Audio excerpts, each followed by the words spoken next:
Right, so we are going to record us working these three problems. So, first one is so our research question is, can, could we predict what sales will be and by how much based upon how much someone spends on advertising? So we could imagine this might be this might be something that would be advertised that's maybe for people my age or older. TV advertising, okay, but then radio. You guys listen to a lot of radio? Probably not a lot. I love talk radio. It's probably not surprising. And then digital advertising. And so what we're trying to figure out here is we have spend on TV, radio, and digital advertising, and we're trying to see what each one of those three variables, what influence it has on sales. Okay.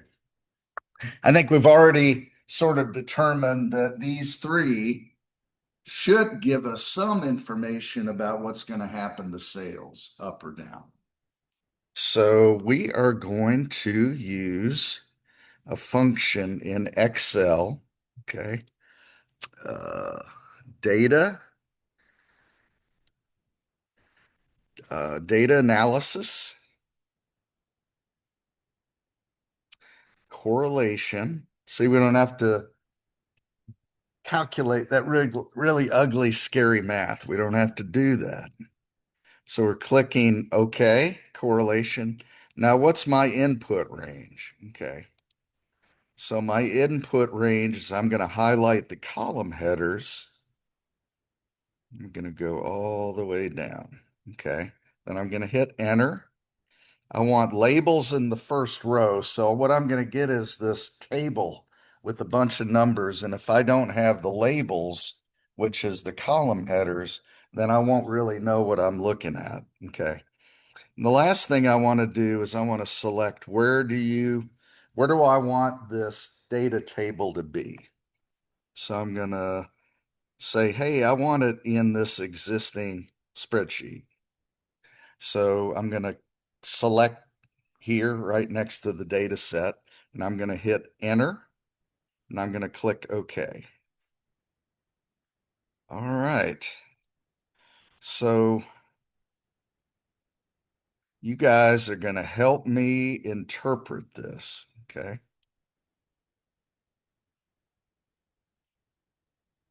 This is a high wire act here, so you got to be careful. Not everybody can do this, all right? All right, so let's make this a little bigger.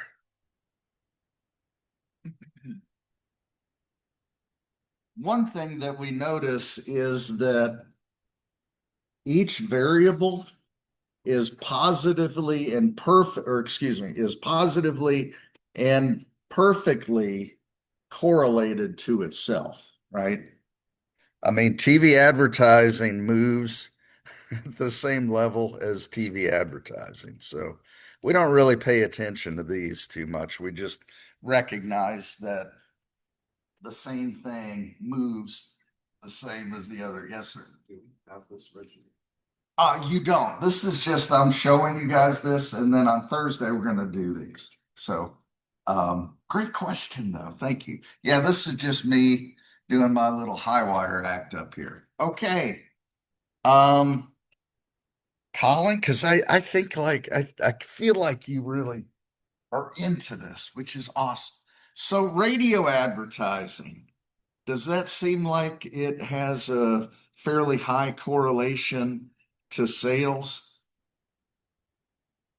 Not really. 1%. It's like I might, if I was the marketing manager, I might go, nah, I'm getting rid of radio, right? Because I'm spending a lot of money on it. It doesn't seem like it drives sales at all. Okay. So sales, if I look at digital advertising, doesn't seem like it's correlated much at all to either TV or radio, which is interesting.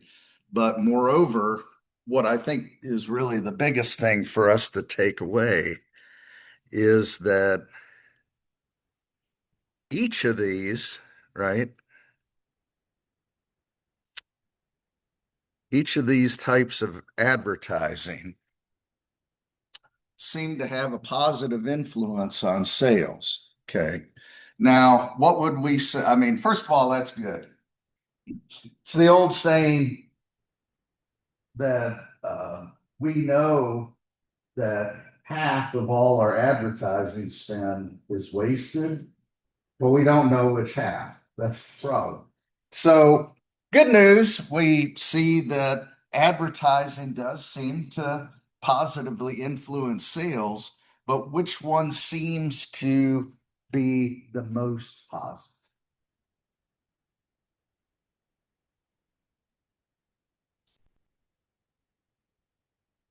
I don't know. You guys, what do you think? Marley, what do you think? If you were the VP of marketing for this company, where would you spend most of your advertising dollars on TV, radio, or digital?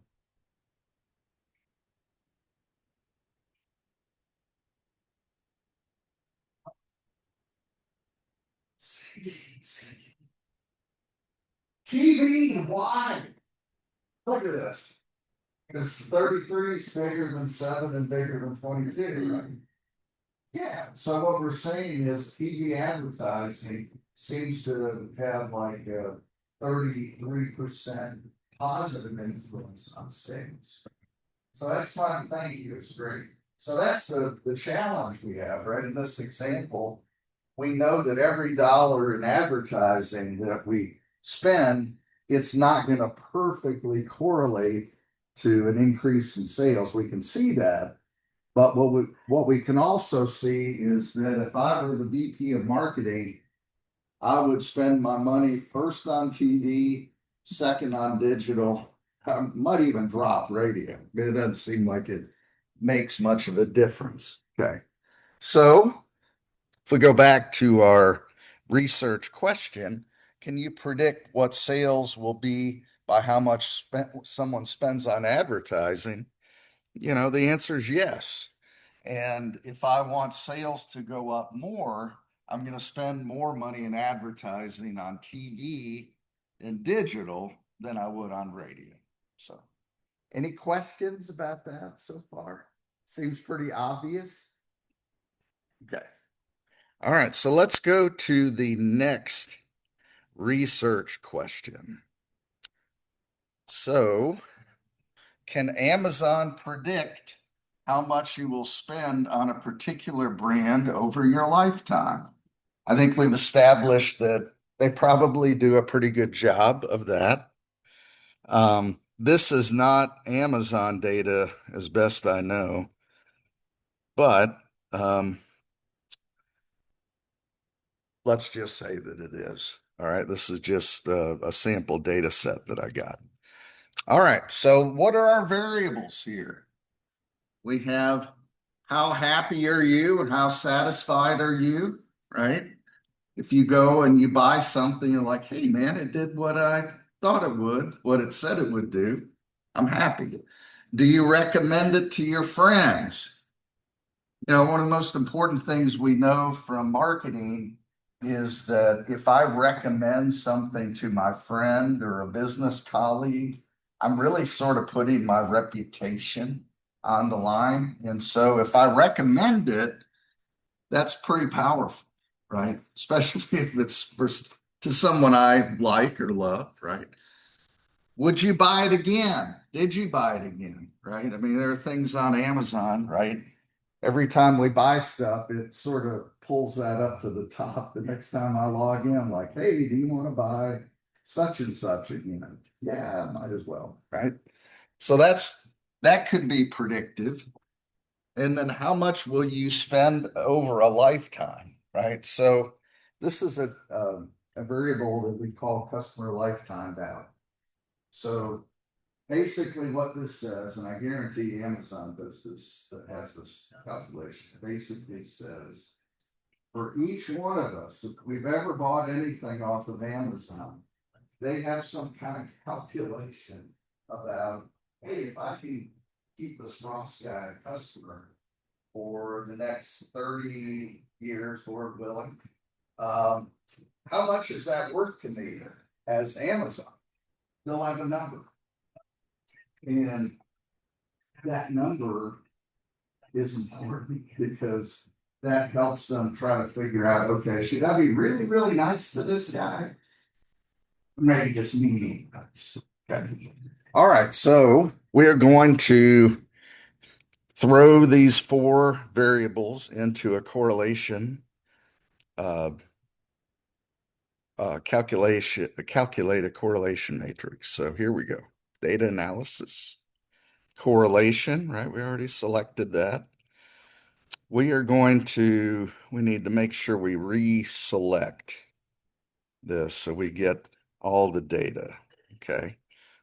Output, where do we want our output to be? Let's just put it right here, right next to our data set. I'm going to hit enter and then I'm going to click OK. All right. So this is interesting.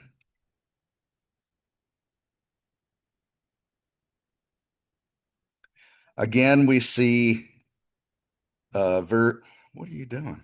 What was that? All right. Sometimes Excel just gets a little grumpy.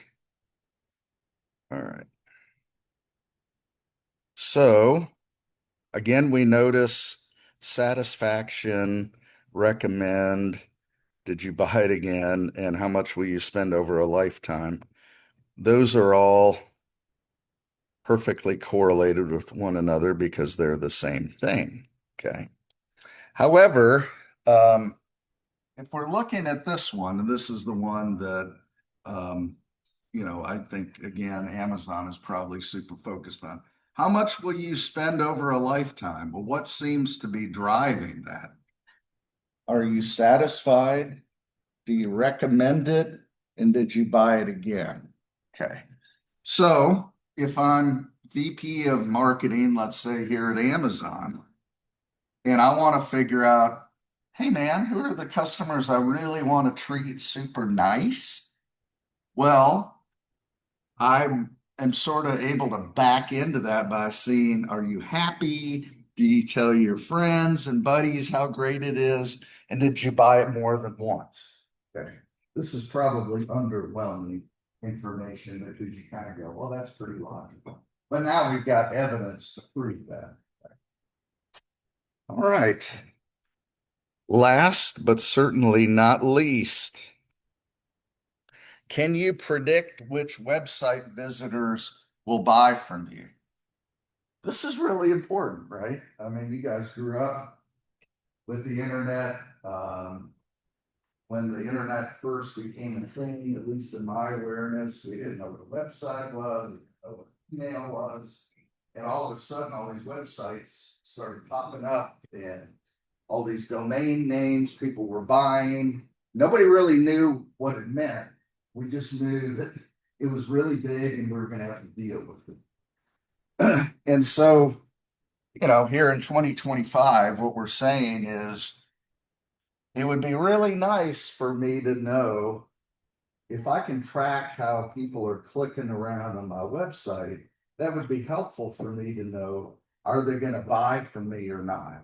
Right? Because maybe somebody gets to a certain page and they click through two or three different pages and then they just get stuck. Right? Maybe it's like they see the product I'm selling and they see the comparisons between my product and my competitor products. And then they go to, hey man, I want to buy this thing. And then, oh yeah, we don't take credit cards. You got to get a money order. You got to go over to, the Telegram place and get a money order and then buy. Hey man, you gotta let me use my credit card, right? Otherwise, I'm not doing it. So that would be helpful information to know, where are people getting stuck in that buying process. Okay. All right. So let's go to our website behavior question. Can we predict which website visitors will buy from us? Well, we think we can. Let's see if we can prove that. So here we have a data set, and it's got four variables. Okay. It says, how much time do people stay on a website? How many pages do they click on? Click-through rate. So if they go to one web page, how often, at what rate do they go to a next one and the next one? And then here we have percentage of people who buy. And so it would be great for us to know, if someone spends more time on our website and they click through more stuff, or they view different pages and they click through all the way to, hey, I want to make a purchase decision. That would be really helpful for me to know. I could sort of drill in and say, hey, if you spend more time on my website, what are you looking at? Right? We could ask people, what is it that's keeping you on this website and keeping you interested? That would be helpful information, right? All right, same calculation. We're going to go to data. Again, this is recorded, will be recorded. I'll have it in Discovery so you guys can view this, and then we'll be ready to rock and roll on Thursday. Data analysis, correlation. What is our input range? Okay, we want to make sure that we've highlighted all of this data, including the column headers or labels, as Excel calls it. Okay, I've captured all of that. Where do I want the output to go? I'm going to go right over here, hit enter, and then I'm going to click OK. All right, this is our last correlation matrix that we're going to look at. Let's make this a little bigger. I'm going to convert these to percentages just because it's a little bit easier to be able to interpret it. We've got our 100%. I'm just going to put those in yellow because we know that things are perfectly correlated with themselves. So what do we have? So if we're trying to figure out percentage of people who buy, right? It looks like one of the main contributors is, whoops, make that white. Hey, if you spend more time on my website, it's good, right? We want you to hang out there. If you, um, and our Pearson coefficient is 0.5. Number of pages viewed. So if you are looking at my web page and you're, hey man, I really like looking at all the different stuff you got going on. There we've got a positive 0.46. Okay. That's 0.9 would be great, a positive 0.9, but we don't have that. But what we do have is we have an understanding of if you hang out longer on my website and if you look at lots of different things on my website, it's good. And then click through rate. So all of these are positive. Now, this one's kind of interesting here. Click through rate and number of pages viewed seems to be negative in some cases. So this is maybe a little bit open to interpretation, but we might say something like, if you're spending a lot of time on my website, maybe you're confused because your click-through rate is not as high as it probably could be. So maybe you are looking at my website and you're like, I don't know what's going on here. I'm just confused. And when I'm confused, I feel bad. And when I feel bad, I don't buy things. So I'm out, right? Number of pages viewed and click-through rate. These are similar. So again, it might be one of these things. If we're the VP of marketing for this company, we'd go, hey man, let's make sure that people aren't confused because it kind of feels like some people, probably not all people, but some people get on our website and they're like, I don't know what's going on here, and so I'm gonna leave. Okay. So that is our three examples of correlations. We're going to be doing more of this on Thursday when we do our lab. Um, so I am going to stop sharing.